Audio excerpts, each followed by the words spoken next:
की गिनती शुरू। 8 अगस्त को जम्मू कश्मीर के दौरे पर आ रही टीम तमाम प्रशासनिक सचिवों के साथ बैठक करेगी। ये टीम सियासी दलों के साथ भी बैठकों में बनेगी रणनीति। तमाम विपक्षी दल वीरवार को कठुआ में भरेंगे हुंकार। सरकार के खिलाफ 8 अगस्त को कठुआ में प्रदर्शन। जम्मू कांग्रेस कार्यालय में बनेगी प्रदर्शन की रणनीति। आज दोपहर 3 बजे होने जा रही विपक्ष की बैठक।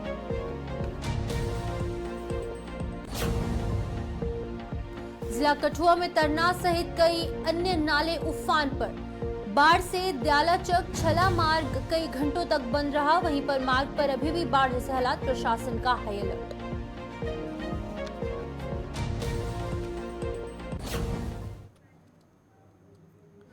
स्वागत है आप सबका इस खास बुलेटिन में और मैं हूं आपके साथ शिफन शर्मा। तो चलिए शुरुआत करते हैं बुलेटिन की। सबसे पहले बात करेंगे जिस तरीके से इलेक्शन कमीशन ऑफ इंडिया की टीम जो है वो जम्मू कश्मीर के दौरे पर रहने वाली है। 8 से 10 अगस्त 3 दिन का ये दौरा रहने वाला है। इसी बीच जम्मू कश्मीर में शुरू हो चुकी विधानसभा चुनाव की हलचल के बीच में मुख्य चुनाव आयुक्त राजीव कुमार की अगुवाई में केंद्रीय चुनाव आयोग की टीम के जम्मू कश्मीर के दौरे की उल्टी गिनती शुरू हो चुकी है। चुनाव आयोग की टीम 3 दिवसीय दौरे पर 8 अगस्त को जम्मू कश्मीर पहुंच रही है और ये टीम अपने दौरे के दौरान प्रशासनिक सचिवों के साथ साथ विभिन्न सियासी दलों के साथ भी बैठकें कर विधानसभा चुनाव का खाका तैयार करेगी। भाजपा के जम्मू कश्मीर के चुनाव प्रभारी जी किशन रेड्डी ने भी यहाँ पर सोमवार को कहा था कि जम्मू कश्मीर में अब जल्द विधानसभा चुनाव जो है वो होने जा रहे हैं। आपको बता दें कि यहाँ पर 8 से 10 अगस्त के बीच में दौरा यहाँ पर इलेक्शन कमीशन ऑफ इंडिया के कुछ ऑफिशियल्स का रहने वाला है और मेन यहाँ पर राजीव कुमार भी पहुंचेंगे। सीसी है जो, और इस 3 दिन के दौरे के दौरान तमाम राजनीतिक दलों के साथ बैठक की जाएगी और तमाम बड़े आला अधिकारियों के साथ भी विचार विमर्श जो है वो देखने को मिलेगा।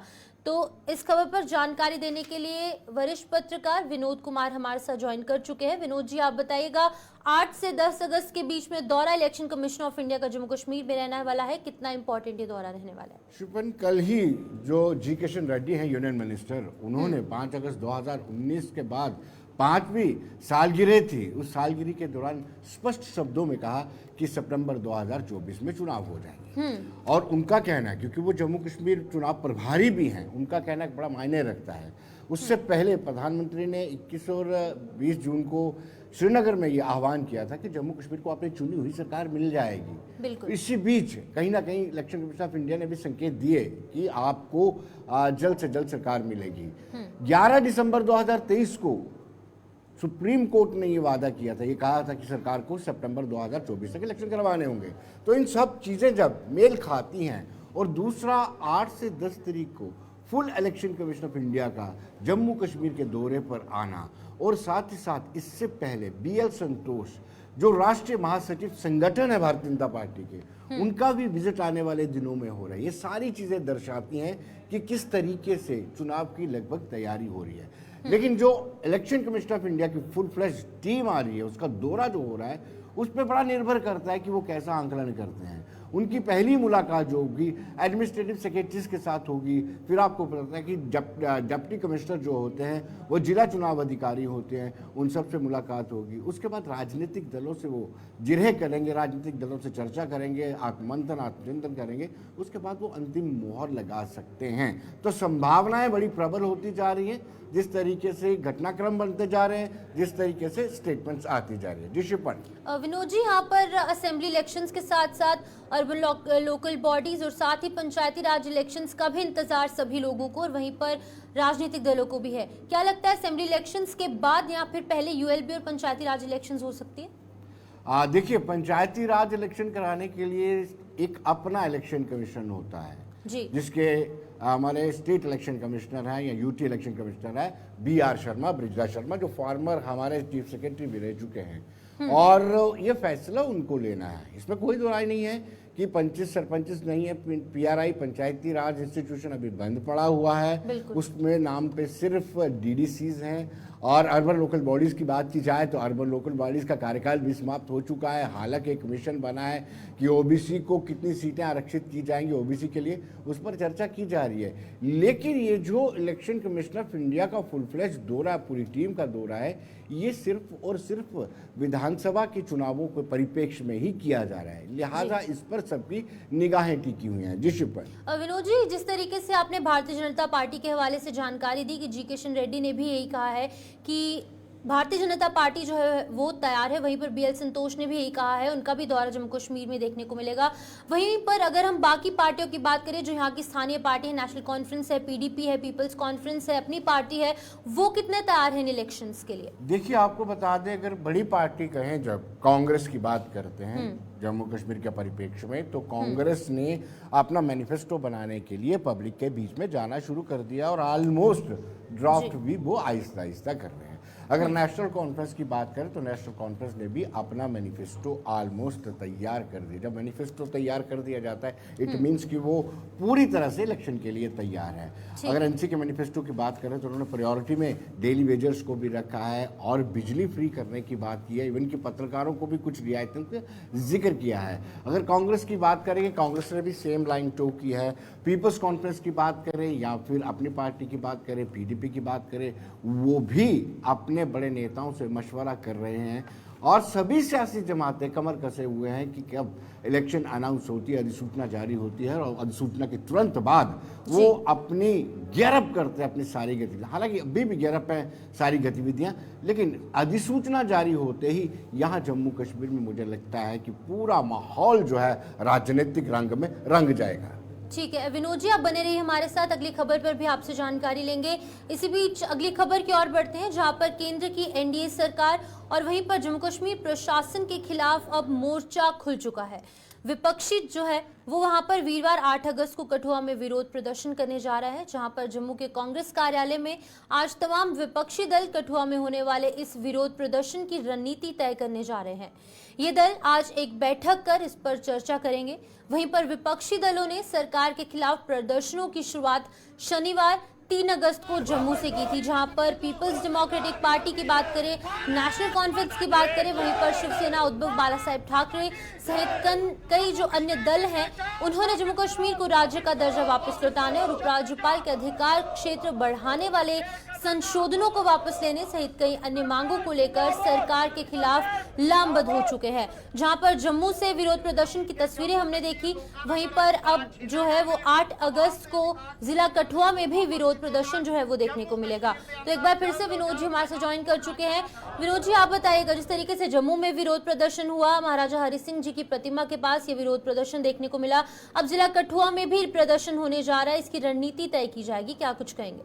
जो विपक्षी दल हैं उन्होंने एक रणनीति इख्तियार किया, रणनीति बनाई है और इस रणनीति के तहत वो हर जिले में प्रदर्शन करने जा रहे हैं। आज कांग्रेस हेडक्वार्टर में जितनी भी पॉलिटिकल पार्टीज हैं, भारतीय जनता पार्टी को छोड़ करके, जिसमें नेशनल कॉन्फ्रेंस भी है, पीपल्स डेमोक्रेटिक पार्टी भी है, कांग्रेस भी है, शिवसेना भी है, बाकी सीपीआई, सीपीआईएम, जितनी भी सियासी जमातें भारतीय जनता पार्टी को छोड़ करके वो कांग्रेस हेडक्वार्टर में 3 बजे मीटिंग करने जा रहे हैं। इस मीटिंग में ये तय किया जाएगा कि आने वाले दिनों में क्या रणनीति बनाई जाएगी। यहाँ की सबसे बड़ी रणनीति वो 8 तारीख को कठुआ में प्रदर्शन करने वाले हैं। जैसे मैंने शुरुआत में कहा कि उन्होंने तय किया कि हर जिले में अपना विरोध प्रदर्शन दिखाया जाएगा, दर्ज करवाया जाएगा और इस विरोध प्रदर्शन के माध्यम से स्टेट्यूट की डिमांड की जाएगी और ये भी बार बार कहा जाए कि उपराज्यपाल को जो अतिरिक्त पावर्स दी गई हैं, जो अधिकार दिए गए हैं, वो गलत है, उसको वापस लिया जाए। तो कहीं ना कहीं इस पर केंद्रित ये प्रोटेस्ट होगा और इसके हल्की हल्की ऑक्सीजन भी, राजनीतिक ऑक्सीजन जिसको हम बोलते हैं, राजनीतिक ऑक्सीजन भी कहीं ना कहीं इन पॉलिटिकल पार्टीज को या विपक्ष को मिल रही है। उसी के सिलसिले में आज एक इम्पॉर्टेंट मीटिंग है, उसमें स्ट्रेटेजी तय की जाएगी कि कठुआ में किस जगह पे और कैसे प्रदर्शन किया जाएगा। जी शिपन। विनोद जी, जिस तरीके से हमने देखा कि जम्मू में भी विरोध प्रदर्शन हुआ, सभी पार्टियां एकजुट हो चुकी हैं और भाजपा को कहीं ना कहीं सभी पार्टियां एकजुट होकर इसके खिलाफ मोर्चा खोल चुकी है, तो क्या लगता है है कि असेंबली इलेक्शंस में भी कुछ इसी तरीके का मंजर देखने को मिलेगा, सभी पार्टियां एकजुट हो जाएंगी, अलायंस बन जाएगा और बीजेपी के खिलाफ मोर्चा खोला जाएगा? ये मुझे लगता नहीं है, क्योंकि ये जो pre poll alliance assembly election में मुझे ऐसा संभव नहीं लगता है। ये जल्दबाजी होगी कुछ भी कहना। शिवपन, आपकी टीम है, आप अपनी टीम भी है, आपकी पार्टी है, आप अपने पार्टी के कार्यकर्ताओं को कहेंगे कि किसी दूसरी पार्टी को वोट डालें, क्या वो डालेंगे? क्योंकि वो आपके साथ जुड़े हुए हैं। अगर आप इलेक्शन नहीं लड़ते हैं, यानी आपकी पार्टी या पीपल्स डेमोक्रेटिक पार्टी इस सीट से, किसी सीट, 2 सीट, 4 सीटों से इलेक्शन नहीं लड़ती है, तो वहाँ का कैडर उससे नाराज हो जाएगा। ये प्री पोल अलायंस विधानसभा चुनाव में थोड़ा संभव है, मील का पत्थर लगता है मुझे। हाँ, पोस्ट पोल अलायंस तो करना ही पड़ेगा। जो हालात बने हुए हैं, जो परिस्थितियां बनी हुई हैं, फ्रैक्चर मैंडेट की तरफ ये चुनाव जा सकता है अगर चुनाव होता है। तो मुझे लगता है प्री पोल अलायंस की संभावनाएं कम है। अलबत्ता एक माहौल बनाने के लिए जिस तरीके से ये मिलकर के प्रोटेस्ट कर रहे हैं, इनको राजनीतिक तौर पर कुछ लाभ जरूर मिल सकता है। जी, और विनोद जी, आखिरी सवाल, एक चीज काफी इंपॉर्टेंट है, जिस तरीके से सभी राजनीतिक दल एकजुट हो चुके हैं बीजेपी के खिलाफ, यहाँ पर बीजेपी की इलेक्शन मैनिफेस्टो कमेटी भी गठित हो चुकी है। क्या लगता है कि इनके मैनिफेस्टो में कौन से इतने इंपॉर्टेंट पॉइंट्स होंगे कि लोग जो है, जो जनता है, वो भाजपा के पक्ष में जाती नजर आएगी? देखिए, विधानसभा के चुनावों और लोकसभा के चुनावों में जमीन आसमान का फर्क होता है। लोकसभा के चुनावों में आपको लोकल मुद्दों से 2-4 होना पड़ेगा। आपको देखना पड़ेगा कि आपकी डेली वेजर्स जो है वो सड़कों पर है, आपकी आशा वर्कर्स सड़कों पर है, आपके बिजली के बिल कितने आ रहे हैं, आपने पानी पर चार्जेस कितने लगाए हैं। आपको ये भी देखना पड़ेगा कि हर एक व्यक्ति की, हर एक सेक्शन की नब्ज को टटोलना पड़ेगा, और नब्ज टटोलने के बाद गहन आत्ममंथन, आत्मचिंतन करके ऐसा आपको मैनिफेस्टो देना पड़ेगा जो आप लोगों के दिलों में स्पेस बना सके। और सभी सियासी जमातें ऐसा ही प्रयत्न कर रही हैं और भारतीय जनता पार्टी भी ऐसा ही प्रयत्न करेंगे। ठीक है विनोद जी, बहुत बहुत शुक्रिया तमाम जानकारी देने के लिए। वरिष्ठ पत्रकार विनोद कुमार हमारे साथ उन्होंने ज्वाइन किया था और तमाम चीजों को लेकर जानकारी दे रहे थे, जहां पर कि अब सभी पार्टियां जो है वो एकजुट हो चुकी हैं और बीजेपी के खिलाफ मोर्चा खुल चुका है। और वहीं पर अब हम 8 अगस्त को देखेंगे, तस्वीरें कठुआ से निकलकर सामने आएंगी, जहां पर सभी पार्टियां एकजुट होकर बीजेपी के खिलाफ जो है वो विरोध प्रदर्शन करती नजर आएंगी। इसी बीच जिला कठुआ के हवाले से बात करेंगे, जहां पर मौसम एक बार फिर से बिगड़े मिजाज से कई इलाकों में अब यातायात भी बाधित होने लगा है। वहीं कठुआ में तरना सहित कई अन्य नाले उफान पर आने से दयालाचक छला मार्ग आज यातायात के लिए घंटों बंद रहा। इस मार्ग पर अभी भी बाढ़ जैसे हालात बन चुके हैं और वहीं पर अभी भी ये हालात जो हैं वो उसी तरीके के देखने को मिल रहे हैं और नालों का जलस्तर बढ़ने से सिलसिला जारी है। जिला कठुआ के हीरानगर सब डिवीजन में भी बीती रात यहां पर 117 mm बारिश रिकॉर्ड की गई है, जिसके चलते कि प्रशासन ने अलर्ट जारी किया है। तस्वीरें आपके सामने हैं, आप साफ तौर से देख सकते हैं। ये तरना नाले के पास के विजुअल्स आपके सामने साझा कर रहे हैं, जहां पर कि रोड जो है वो बह चुका है और तमाम दिक्कतें वहां पर लोगों को पेश आ रही हैं। आने जाने वाले जो लोग हैं, यातायात भी बाधित होता नजर आ रहा है। इस खबर पर रंजीव मेहता हमारे से ज्वाइन कर चुके हैं अधिक जानकारी देने के लिए। रंजीव, तस्वीरें हम देख सकते हैं, आप वहां पर मौजूद हैं, स्थिति का आपने जायजा लिया, क्या कुछ तस्वीरें आपकी आंखों के सामने है? देखिए शिपन, बीती रात को बरसात जो है, एक बार फिर से हीरानगर इलाके की बात करूं तो एक भारी वर्षा जो हुई है और ये सुबह 10 बजे तक भारी वर्षा जो है इस इलाके में देखी गई और जिसके चलते 117 mm जो बारिश है वो रिकॉर्ड की गई है, जो मौसम विभाग के मुताबिक। और इस बारिश का जो ज्यादा जोर था वो हीरानगर का जो ऊपर का इलाका है, दयालाचक छला मार्ग है, वहाँ के दर्जनों गाँवों में जोरदार बारिश हुई। सुबह तड़के भी जोरदार बारिश हुई, जिसके चलते जितने भी तरना नाले के सहयोगी नाले हैं वहाँ वो उफान पर आ गए और लगातार पानी का बहाव तेजी से बढ़ने लगा, जिसके कारण जो दयालाचक से शला मार्ग है, जो गार रोड को जोड़ता है, जो श्रीनगर कश्मीर घाटी को जाने के लिए एक शॉर्टकट रूट है, बिलावर का इलाका भी पूरा इसी मार्ग से जुड़ता है। तो वहाँ पर सुबह 5 बजे से लेकर सुबह 9 बजे तक ट्रैफिक जो है इन सब बारिश के चलते बंद रहा। और प्रांजलि गांव पड़ता है इस मार्ग पर, वहाँ पर जो नाला है वहाँ पर अभी पुल का निर्माण चल रहा है, वहाँ पर जो वैकल्पिक मार्ग बनाया गया है BRO द्वारा वहां पर फ्लैश फ्लड आने से घंटों तक वहां पर यात्री वाहन जो है वो सड़क के दोनों किनारे रुके रहे और उसमें से बड़े जान जोखिम में डालकर, जैसे तस्वीरों में देख रहे हैं कि वाहन चालक अपनी गाड़ियों वहां से निकाल रहे थे। और इसके चलते अभी बारिश का जो है अनुमान है कि आने वाले 24 घंटों में और ज्यादा बारिश कठुआ जिले में देखने को मिलेगी।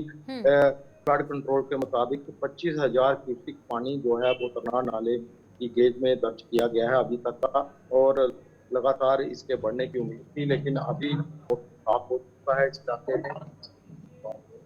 तो किसानों के चेहरे भी खिले हैं। रंजीव, यहाँ पर मैं जानना चाहूंगी, जिस तरीके से हमने गर्मियों के दिनों में देखा था कि यहाँ पर एक्सट्रीम वेदर यहाँ पर देखने को मिला, 50 डिग्री के पार जो पारा है वो पहुंच चुका था, और अब 117 mm बारिश होना, जिला कठुआ में एक्सट्रीम वेदर कंडीशंस बढ़ती जा रही हैं। किस तरीके से प्रशासन अलर्ट पर है ताकि लोगों की दिक्कतें थोड़ी सी कम हो सके? देखिए, प्रशासन द्वारा इसके लिए, क्योंकि बाढ़ नियंत्रण विभाग के साथ मिलकर और अन्य जो एलाइड जितने भी विभाग हैं उनके साथ मिलकर जिला प्रशासन की तरफ से पहले ही बैठक की जा चुकी है। कंट्रोल रूम का कंट्रोल द्वारा बनाया गया है 24 घंटे का, और वहां पर लोगों को हिदायत दी है, अगर कोई लोगों को बताया गया है कि अगर कोई बारिश का अलर्ट आता है तो नदी नालों के किनारे ना जाएं, और जिसके कारण ज्यादा नुकसान ना हो पाए। और कई जगह से तटबंध जो है वो तरनार नाले का टूट चुका है, जिसके कारण खतरा बना हुआ है कि रिहायशी घरों में की तरफ भी जो है वो बाढ़ का पानी घुस सकता है अगर ज्यादा बारिश हुई तो। लेकिन आज की जो बारिश हुई, थोड़ी देर के लिए जो बारिश हुई सुबह तड़के, और इतना तेज पानी बहाव आया कि लोगों को समझ ही नहीं आया। और इस मार्ग की दलचकछला मार्ग की बात करूं तो डिंगाम के पास एक पुल है तरनार नाले पर, जिसका एक हिस्सा जो है वो क्षतिग्रस्त भूस्खलन के कारण काफी बड़ा गड्ढा बन गया है। ठीक है रंजीव, बहुत बहुत शुक्रिया तमाम जानकारी देने के लिए। जिला कठुआ से रंजीव मेहता अपडेट कर रहे थे किस तरीके से तरना नाला और वहीं पर अन्य जो नाले हैं जिला कठुआ में वो उफान पर आ चुके हैं, जिसकी वजह से लोगों को यातायात में भी दिक्कत हो रही है और तमाम तरीके की दिक्कतें वहां के स्थानीय लोगों को हो रही हैं। इसी बीच अगली खबर की ओर बढ़ेंगे, जहां पर जम्मू सूबे के कुछ जिलों में हाल ही में हुई आतंकी वारदातों के बाद अब VDG यानी कि विलेज डिफेंस गार्ड्स को सशक्त बनाने के लिए मुहिम जोर पकड़ती जा रही है और जिला डोडा के दूर दराज के इलाकों में विलेज डिफेंस गार्ड्स को ट्रेनिंग दी जा रही है। खास बात यहाँ पर यह है कि इन इलाकों की बेटियों ने भी अब आतंक के खिलाफ हथियार उठा लिए हैं और उन्हें भी आतंकियों पर सटीक निशाना लगाने के गुर सिखाए जा रहे हैं। आपको बता दें कि जहां पर लगातार एक मुहिम छेड़ी गई है, VDGs को लगातार ट्रेन किया जा रहा है, वहीं पर अब महिलाओं को भी ट्रेन किया जा रहा है ताकि आतंकियों के खिलाफ एक मुहिम जो है वो तेज की जा सके। जहां पर एक तरफ सिक्योरिटी फोर्सेस एकजुट होकर काम कर रही हैं, वहीं पर अब विलेज डिफेंस गार्ड जो है वो एक अहम रोल यहाँ पर प्ले करेंगे। और वहीं पर जिस तरीके से एक यहाँ पर ऐलान भी किया गया है कि इन VDGs को भी अब आधुनिक हथियार जो है वो दिए जाएंगे, जिसकी वजह से और ज्यादा प्रोत्साहित ये VDGs हो चुके हैं और महिलाएं भी अब इन VDGs के जो यहाँ पर इनकी कैटेगरी में शामिल हो चुकी है और इन्हें भी अब गुर सिखाए जा रहे हैं। इस खबर पर जानकारी देने के लिए विकास मनहास डोडा से हमारे से ज्वाइन कर चुके हैं। विकास, आप बताइएगा, तस्वीरें हम देख सकते हैं कि अब महिलाओं को भी जो है वो इसकी ट्रेनिंग दी जा रही है, VDGs में अब महिलाएं भी शामिल हो चुकी है, क्या कुछ कहेंगे? विकास, अब सुन पा रहे हैं? चलिए, विकास से हम एक बार फिर से राब्ता करेंगे, लेकिन आपको पहले बता दें कि यहाँ पर एक बार फिर से VDGs को सशक्त करने के लिए प्रयास सेंट्रल गवर्नमेंट द्वारा किए जा रहे हैं, JKUT एडमिनिस्ट्रेशन द्वारा किए जा रहे हैं। और जिस तरीके से जम्मू डिवीजन में लगातार आतंकी वारदातें हमने देखी, जिसके बाद की विलेज डिफेंस गार्ड्स को सशक्त करने के लिए मुहिम जो है वो तेज की जा चुकी है और दूरदराज के कई इलाकों में विलेज डिफेंस गार्ड्स को ट्रेनिंग भी दी जा रही है। विकास हमारे साथ एक बार फिर से ज्वाइन कर चुके हैं। विकास, आप बताइएगा, क्या कुछ जानकारी है जहां पर कि महिलाओं को भी ट्रेनिंग दी जा रही है और VDGs को लगातार ट्रेनिंग आतंकियों के खिलाफ लड़ने के लिए दी जा रही है? हमले होने के बाद जो है यहाँ के लोग भी जो है बिल्कुल तैयार बैठे हुए हैं, क्योंकि आतंकियों को किस तरह से मुंह तोड़ जवाब देना है और पाकिस्तान से जो भेजे गए हुए आतंकी है उनके साथ किस तरह से लड़ना है। क्योंकि VDG की चाहे महिलाएं हो या फिर जो लोग हैं जो लगातार अपने देश की रक्षा के लिए तैनात है या फिर अपने गांव में किस तरह से अपने गांव को बचाना है और आर्मी या फौज के साथ किस तरह से कंधे से मिलकर चलना है, ये तमाम चीज की ट्रेनिंग जो है की जा रही है और किस तरह से मिलिटेंट के हाइड आउट को निकालना है और उनको किस तरह से मार गिराना है। और ऐसे कारनामे जो है आज से पहले भी कई बार जो है बीडीजी जो है यहाँ पर कर चुकी है। विकास, मैं यहाँ पर जानना चाहूंगी, अभी हाल ही में ऐलान हुआ था कि वीडीजीज को अब जो न्यू एडवांस जो वेपन्स है वो दिए जाएंगे, टेक्नोलॉजिकल वेपन्स उन्हें दिए जाएंगे। क्या लगता है कि कितना कारगर साबित हो सकता है आतंकियों के खिलाफ लड़ने में? जी हाँ, अगर इस तरह की वेपन जो है यहाँ के लोगों को मिल जाएगा, जो बीडीजी में काम करने वाले लोग हैं, क्योंकि उनको तमाम अपने गांव के आसपास का एरिया का पता होता है और डोडा जो है काफी फैला हुआ एरिया है और ऐसे में कहीं पर भी अगर आतंकी छुपे हुए हैं उनको मार गिराने में जो है बिल्कुल कामयाबी मिलेगी। और साथ में कहीं ना कहीं सिक्योरिटी एजेंसी लगातार आतंकियों को ढूंढने का प्रयास कर रही है, क्योंकि लगातार 7 हमले होने के बाद आतंकी जो है हाइड आउट में छुपे हुए हैं और ऐसे में वीडीजी जो है बिल्कुल तैयार है और साफ तौर पर वो भी कह रहे हैं कि हम अपने देश के साथ हैं और सिक्योरिटी फोर्स के साथ हैं, क्योंकि आतंकी पाकिस्तान से भेजे हुए जो आतंकी है उनको मुंह तोड़ जवाब देने के लिए भी तैयार है। विकास, यहाँ पर बताएगा, जिस तरीके से हम अक्सर देखते हैं कि मेल्स ज्यादातर इन वीडीजीज में इन्वॉल्व होते नजर आते हैं, अब यहाँ पर महिलाएं भी इसमें शामिल हो चुकी हैं और महिलाओं का क्या कुछ रिएक्शन है, क्या कुछ कह रही है महिलाएं? जी हाँ, ये काफी अच्छा कदम है और यहाँ पर महिलाएं भी जो है इस तरह की ट्रेनिंग ले रही हैं, क्योंकि ऐसे में क्योंकि बहुत सारे लोग जो है घर से बाहर आसपास काम करने चला जाते हैं, तो ऐसे में महिलाओं को अपना घर बार संभालना होता है। तो ऐसे में ये तमाम जो प्रयास किए जा रहे हैं सिक्योरिटी एजेंसी द्वारा, महिलाओं को ट्रेनिंग दी जा रही है ताकि किस तरह से आपको अपने आप को सुरक्षित रखना है या परिवार को सुरक्षित रखना है और किस तरह से लड़ना है, ये तमाम चीजों की ट्रेनिंग जो है यहाँ पर दी जा रही है और ये बड़ा कदम है। कहीं ना कहीं आने वाले समय में आतंकियों को बहुत बड़ा मुंह तोड़ जवाब दिया जाएगा। ठीक है विकास, बहुत बहुत शुक्रिया तमाम जानकारी देने के लिए। जिला डोडा से विकास मनहास अपडेट कर रहे थे कि किस तरीके से वीडीजीज को लगातार ट्रेनिंग दी जा रही है और इन ट्रेनिंग के साथ साथ महिलाएं भी इसमें शामिल है और महिलाओं को भी तमाम अत्याधुनिक हथियार जो है वो दिए जा रहे हैं और लगातार ट्रेनिंग इन महिलाओं को और साथ ही साथ पुरुषों को दी जा रही है। अगली खबर की ओर बढ़ेंगे, जिला पुंछ के हवाले से बात करेंगे, जहां पर कल बुधवार से जम्मू से शुरू होने जा रही बाबा बूढ़ा अमरनाथ जी की यात्रा के लिए प्रशासन कमर कस चुका है। जहां पर कल जम्मू से रवाना होने वाला यात्रा का पहला जत्था पुंछ के दशनामी अखाड़ा पहुंचेगा, जहां पर कि श्रद्धालुओं के लिए सभी इंतजाम पूरे कर लिए गए हैं। यात्रा का स्वागत पुंछ के डिग्री कॉलेज मैदान में किया जाएगा और वहां भी प्रशासन के साथ साथ विश्व हिंदू परिषद और बजरंग दल ने तैयारियों को अंतिम रूप दे दिया है। आपको बता दें कि कल से श्री बूढ़ा अमरनाथ जी की यात्रा जो है वो शुरू होने जा रही है और कल से पहला जत्था रवाना होगा जम्मू से। ये पहला जत्था जिला पुंछ पहुंचेगा, यात्रा जो है वो की जाएगी और इसको लेकर तमाम तरीके की तैयारियां जो है वो प्रशासन द्वारा की गई हैं। सिक्योरिटी के हवाले से बात करें या फिर अन्य जितनी भी सुविधाएं श्रद्धालुओं को दी जानी है उसको लेकर विश्व हिंदू परिषद, बजरंग दल और वहीं पर जो जिला पुंछ प्रशासन है उसके द्वारा कर दी गई है। तो इस खबर पर जानकारी देने के लिए सनी शर्मा पुंछ से हमारे साथ ज्वाइन कर चुके हैं। सनी, आप बताएगा किस तरीके से तैयारियां की गई हैं विश्व हिंदू परिषद द्वारा, बजरंग दल द्वारा और वहीं पर जिला पुंछ एडमिनिस्ट्रेशन द्वारा? शिवम, आपको बता दें कल बाबा बूढ़ा अमरनाथ जी की यात्रा का पहला जत्था पुंछ पहुंचेगा और पुंछ की अगर बात करें तो पुंछ में सभी तैयारियां जो हैं वो मुकम्मल कर ली गई हैं। अगर हम कॉलेज ग्राउंड पुंछ की बात करें पर स्टॉल के लिए जितने भी शेड जो है वो बनाए गए हैं, उसके अलावा जहां पर यात्रियों का वेलकम किया जाएगा उस जगह को जो है मुकम्मल तौर पर जो है वो कंप्लीट कर दिया गया है। उसके अलावा अगर हम बात करें जो हमारा दशनामी अखाड़ा मंदिर है वहां पर यात्री जो है वो ठहरते हैं और वहीं उनका खाने पीने का बंदोबस्त जो है वो किया जाता है, वो तैयारियां भी जो है वो पूरी कर ली गई है। अगर हम प्रशासन की बात करें तो प्रशासन की तरफ से भी कड़े बंदोबस्त जो है वो कर दिए गए हैं, क्योंकि बाबा बूढ़ा अमरनाथ की यात्रा को 20 साल जो है वो पूरे होने जा रहे हैं और उसी को लेकर पुंछ प्रशासन की तरफ से जो है इस बार कड़े बंदोबस्त जो है यात्रियों के लिए किए गए हैं। यात्रियों को ठहरने के जो बंदोबस्त हैं वो मुकम्मल कर लिए गए हैं। किसी तरह की यात्रियों को परेशानी ना आए उसके लिए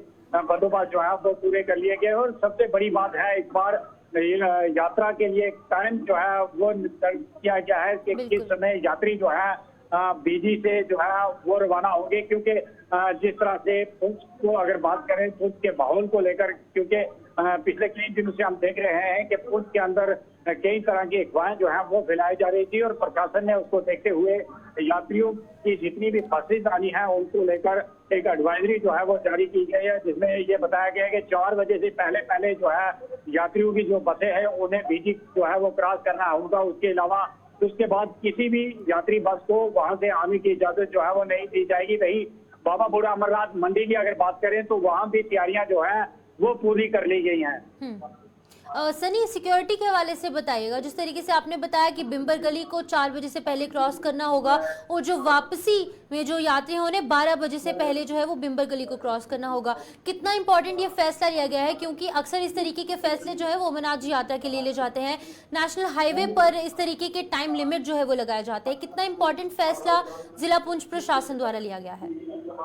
जी बिल्कुल शिपन, आपको बता दें जिस तरह से बाबा बूढ़ा अमरनाथ जी की यात्रा आने वाली है और उससे पहले आपने देखा कि यात्रियों की एक बस पर जो है शिवखोड़ी के अंदर हमला हुआ था, उसको मद्देनजर रखते हुए जो है सिक्योरिटी के कड़े बंदोबस्त जो है पुंछ में किए गए हैं। बेपर गली से लेकर पुंछ तक चप्पे चप्पे पर आपको पिछले कई दिनों से जो है सेना के जवान जो है वो नजर आएंगे और रास्ते में जो है कैमरे जो है वो भी लगा दिए गए हैं ताकि यात्रियों को किसी तरह की दिक्कत ना आए।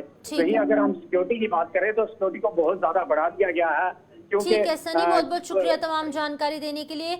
जिला पुंछ से सनी अपडेट कर रहे थे श्री बूढ़ा अमरनाथ जी की यात्रा के हवाले से, जहां पर सभी तरीके की तैयारियां जो है वो पूरी कर ली गई है। तो चलिए फिलहाल इस बुलेटिन में इतना ही, मुझे दीजिए इजाजत और आप जुड़े रहिए गुलिस्तान न्यूज के साथ।